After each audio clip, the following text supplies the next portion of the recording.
Hello. അപ്പോൾ ഇന്ന് ഒരു കോട്ട 8-ന് കാണാൻ പോകുന്നത്. അപ്പോൾ രാവിലെ ഞാൻ ബ്രേക്ക്ഫാസ്റ്റിനായിട്ട് ഇന്ന് അരിദോശയായിരുന്നു.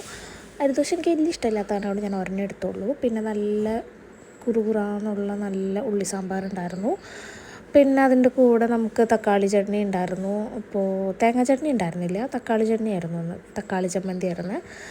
പിന്നെ നമുക്ക് നല്ല ചായ ഉണ്ടായിരുന്നു. നല്ല സ്ട്രോങ് ടീ ആണ്, എനിക്ക് ചായ വേണം, ചായ നിർബന്ധം. പിന്നെ നമുക്കുണ്ടായിരുന്നത് രാവിലെ പുഴുങ്ങിയ പഴമായിരുന്നു. അപ്പോൾ ഇത്രയായിരുന്നു ബ്രേക്ക്ഫാസ്റ്റിന് ഉണ്ടായിരുന്നത്. അടിപൊളിയായിരുന്നു ബ്രേക്ക്ഫാസ്റ്റ്. ചെറിയതാണെങ്കിലും നല്ല രസമായിരുന്നു ഇന്നത്തെ ബ്രേക്ക്ഫാസ്റ്റ്. പിന്നെ നമുക്ക് ഉച്ചയ്ക്ക് ചോറുണ്ടായിരുന്നു, പിന്നെ ക്യാബേജ് ഉപ്പേരി ഉണ്ടായിരുന്നു, പിന്നെ ആൻറ്റിയുടെ ഒരു സ്പെഷ്യൽ സവാള കുരുകുരാന്നൊക്കെ അരിഞ്ഞിട്ടുള്ള ഒരു ചെറിയ ചമ്മന്തി ഉണ്ടായിരുന്നു, പിന്നെ ചെറിയ കൊഞ്ച് കിട്ടിയിട്ടുണ്ടായിരുന്നു. അപ്പോൾ അതിൻ്റെ ഒരു കറി ഉണ്ടായിരുന്നു, നല്ല ടേസ്റ്റുള്ള കറിയായിരുന്നേ. അത്രയായിരുന്നു നമുക്ക് ഉച്ചയ്ക്ക് ഉണ്ടായിരുന്നത്. അടിപൊളിയായിരുന്നു ഉച്ചക്കാലത്തെ ഫുഡ്. എനിക്ക് ഭയങ്കര ഇഷ്ടമായിരുന്നു, സൂപ്പറായിരുന്നു. ചെറിയ കൊഞ്ചായിരുന്നേ, അത് നൈസായിരുന്നു. പിന്നെ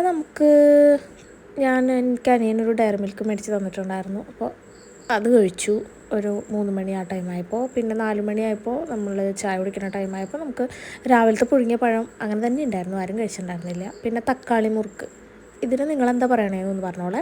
തക്കാളി മുറുക്കുണ്ടായിരുന്നു, ചായ ഉണ്ടായിരുന്നു. പിന്നെ ഞാനൊരു വിക്സ് മിഠായി കഴിച്ചു, തൊണ്ടയിൽ കിച്ച് കിച്ച് അത് കാരണം കൊണ്ട് വിക്സ് മിഠായി കഴിച്ചു. പിന്നെ നമുക്ക് രാത്രി നമ്മൾ കഞ്ഞിയാണ് കുടിക്കണത്. ഇത്രയും കഞ്ഞിയൊന്നും ഞാൻ കുടിച്ചില്ല, കുറച്ച് കഞ്ഞി കുടിച്ചുള്ളൂ.